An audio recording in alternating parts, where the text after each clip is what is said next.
தோழர்களே, இப்போது ராஜா நாம் எடுத்த முடிவை விமர்சனம் செய்திருந்தார். தோழர்கள் என்னிடத்தில் அதை பற்றியெல்லாம் கேட்டார்கள். நான் அதை பொருட்படுத்த வேண்டாம், கடந்து செல்லுங்கள், அதற்கு யாரும் எதிர்வினையாற்ற வேண்டாம் என்று பேசியவர்களிடத்தில், தொடர்பு கொண்ட தோழர்களிடத்தில் சுட்டிக்காட்டினேன், அறிவுறுத்தினேன். அவர் காங்கிரஸை பற்றி அப்படி விமர்சித்தாரா என்று எனக்கு தெரியவில்லை. இடதுசாரிகள் ஆதரவு நல்கியதும் ஒரு அணிமாற்றம்தான். அவர்கள் அமைச்சரவையில் இடம்பெறவில்லை, ஆனால் தாவேகாவுக்கு ஆதரவு நல்கியிருக்கிறார்கள். அதே நிலைப்பாட்டைத்தான் நாமும் எடுத்தோம். ஆனால் நம்முடைய தோழர்கள் அமைச்சரவையில் இடம்பெற வேண்டும், அதுவும் நானே இடம்பெற வேண்டும் என்கிற கருத்தை தொடர்ந்து வலியுறுத்தியதன் விளைவாக, தாவேகா தரப்பிலும் அழைப்பு விடுத்ததன் விளைவாக அமைச்சரவையில் நாம் இடம்பெறுவது என்ற முடிவை எடுத்தோம். திராவிட முன்னேற்றக் கழக தலைவர் அண்ணன் ஸ்டாலின் அவர்களிடத்திலே இந்த ஆதரவு நல்குவது என்கிற முடிவை நேரிலே சந்தித்து, இடதுசாரிகள் எடுத்த முடிவை நாங்களும் எடுக்கிறோம் என்று சொல்லிவிட்டுத்தான் ஆதரவை நல்கினோம். அவர் அதை பெரிதாக எடுத்துக்கொள்ளவில்லை. அதனால் ஒன்றுமில்லை, நீங்கள் ஆதரவு நல்கலாம் என்று இசைவு தந்தார். அமைச்சரவையில் இடம்பெறப் போவதை அவருக்கு தெரிவிக்க முடியவில்லை. ஆனால் முன்னணி அமைச்சர்கள் ஒரு சிலரை நான் தொடர்பு கொண்டு இப்படி ஒரு நிலைப்பாட்டை நாங்கள் எடுக்கிறோம் என்று சொல்லிவிட்டு, அதன் பிறகுதான் செய்தியாளர்களை சந்தித்து விசிக அமைச்சரவையில் இடம்பெறுகிறது என்ற அறிவிப்பை செய்தேன். திராவிட முன்னேற்றக் கழகத்தின் தலைமையிலான மதசார்பற்ற முற்போக்கு கூட்டணியில் விடுதலை சிறுத்தைகள் கட்சி 10 ஆண்டுகளுக்கு மேலாக தொடர்ந்து பயணித்து வருகிறது. எந்த அளவுக்கு அந்த தோழமைக்கு நாங்கள் முக்கியத்துவம் கொடுத்திருக்கிறோம், எந்த அளவுக்கு உற்ற துணையாக இருந்திருக்கிறோம், அந்த கூட்டணியை பாதுகாக்க வேண்டும் என்பதில் எங்களால் ஆன பங்களிப்பை எவ்வளவு செலுத்தியிருக்கிறோம் என்பதை திமுக தலைவர் அண்ணன் முத்துவேல் கருணாநிதி ஸ்டாலின் அவர்கள் மிக நன்கு அறிவார்.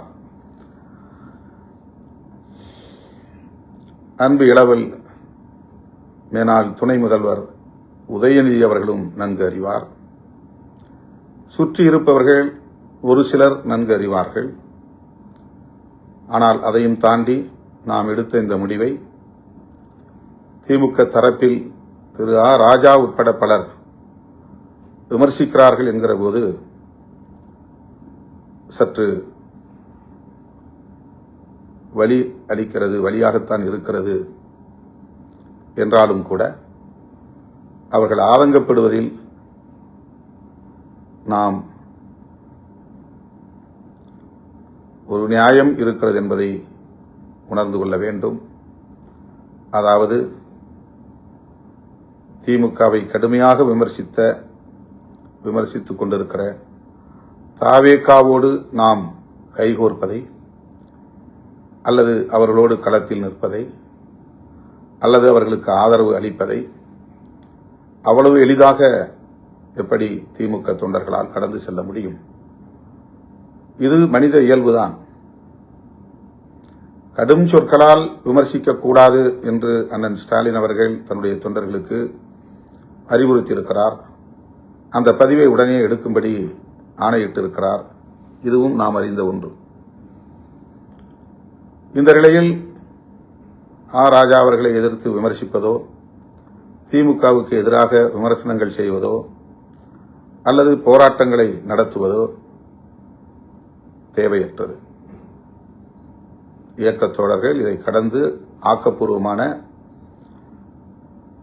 செயல்களில் ஈடுபட வேண்டும். நமது கட்சியின் மறுகட்டமைப்பு பணிகளில் கவனம் செலுத்த வேண்டும். விருதுகள் வழங்கும் விழாவை சிறப்பாக நடத்த வேண்டும். ஜூலை 23ஆம் தேதி நடைபெறவுள்ள தமிழ் தேசிய எழுச்சி மாநாட்டு பணிகளில் சுவர் விளம்பரங்கள் உள்ளிட்ட ஆயத்த பணிகளில் ஆர்வம் காட்ட வேண்டும் என்று கேட்டுக்கொள்கிறேன். நம்மை பிடிக்காதவர்கள் எப்போதும் விமர்சித்துக் கொண்டுதான் இருப்பார்கள். நம்முடைய வளர்ச்சியை விரும்பாத காழ்ப்புணர்ச்சி கொண்டவர்கள் எப்போதும் நமக்கு எதிரான அவதூறுகளை பரப்பிக் கொண்டுதான் இருப்பார்கள். நாம் எந்த முடிவு எடுத்தாலும் விமர்சிப்பார்கள். திமுக அணியிலேயே தொடர்வது என்றாலும் மீண்டும் திமுக கொத்தடிமை என்பார்கள். திமுகவிடம் ஏதோ இவர்கள் பெரிய அளவிலே கை நீட்டி வாங்கிவிட்டார்கள், அதனால்தான் வெளியே வர முடியவில்லை என்று விமர்சிப்பார்கள். இப்படி திமுக ஆதரவு நிலைப்பாட்டிலிருந்து மாறி வேறு நிலைப்பாட்டை எடுத்தாலும் அதேபோல விமர்சனங்களை அள்ளி இறைப்பார்கள்.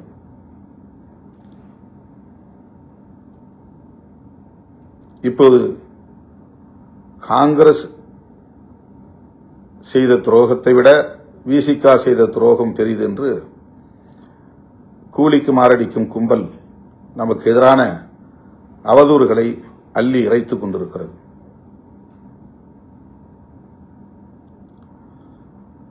தேர்தலுக்கு முன்பே ஆதவர்ஜினாவோடு திட்டமிட்டு நாம் சதி செய்தோம் என்றெல்லாம் சொல்லுகிறார்கள்.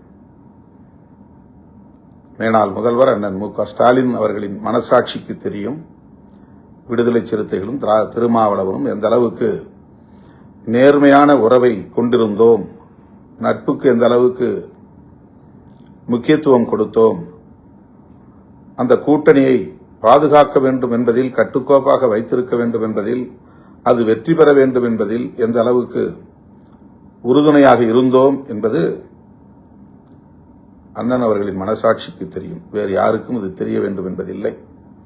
எனவே என் உயிரின் உயிரான விடுதலை சிறுத்தைகளுக்கு நான் வேண்டுகோள் விடுக்கிறேன். இந்த பிரச்சனையை ஊதி பெருக்க வேண்டாம், விட்டுவிடுங்கள், கடந்து செல்லுங்கள்.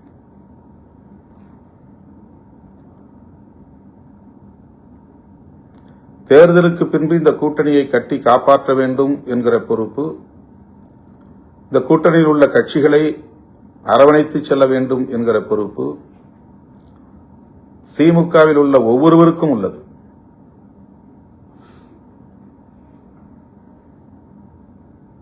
இது நாம் பெற்றிருக்கிற வெற்றியாக இருந்தாலும் அல்லது தோல்வியாக இருந்தாலும் அதற்கு கூட்டணியில் உள்ள ஒவ்வொருவருக்கும் பொறுப்பு உண்டு. நம்முடைய வாக்குகள் அவர்களுக்கும், அவருடைய வாக்குகள் நமக்கும் பரிமாற்றம் அடைந்ததனால்தான் இந்த வெற்றியை கூட நாம் அடைந்திருக்கிறோம். இஸ்லாமியர்களின் வாக்குகளும் கிறிஸ்தவர்களின் வாக்குகளும் 100% நமக்கு கடந்த தேர்தலில் கிடைத்ததைப் போல் இந்த தேர்தலில் கிடைக்கவில்லை என்பதுதான் உண்மை. எல்லா தரப்பு மக்களின் வாக்குகளும் அப்படி சிதறிவிட்டன என்பதுதான் உண்மை. ஏதோ விடுதலை சிறுத்தைகளுக்கான தலித் வாக்குகள் மட்டும்தான் சிதறி போய்விட்டது, அதனால்தான் இந்த தோல்வி என்று இப்போதும் நமக்கு எதிரான அவதூறுகளை பரப்புகிறார்கள். நான் ஏற்கனவே சொன்னதைப் போல பாரதிய ஜனதா கட்சி 11.5% 2.5% குறைந்திருக்கிறது. ஏறத்தாழ 9% வாக்குகளை அது பறிகொடுத்திருக்கிறது. அந்த 9% வாக்குகளும் பாஜகவுக்கு ஏற்பட்டிருக்கிற இழப்பும் தலித்துகளின் வாக்குகளா என்பதை எண்ணி பார்க்க வேண்டும். நாம் தமிழர் கட்சி கடந்த முறை 8% வாக்குகளை பெற்ற கட்சி இப்போது 4% குறைந்திருக்கிறது. அதற்கு 4% வாக்குகள் இழப்பு ஏற்பட்டிருக்கிறது.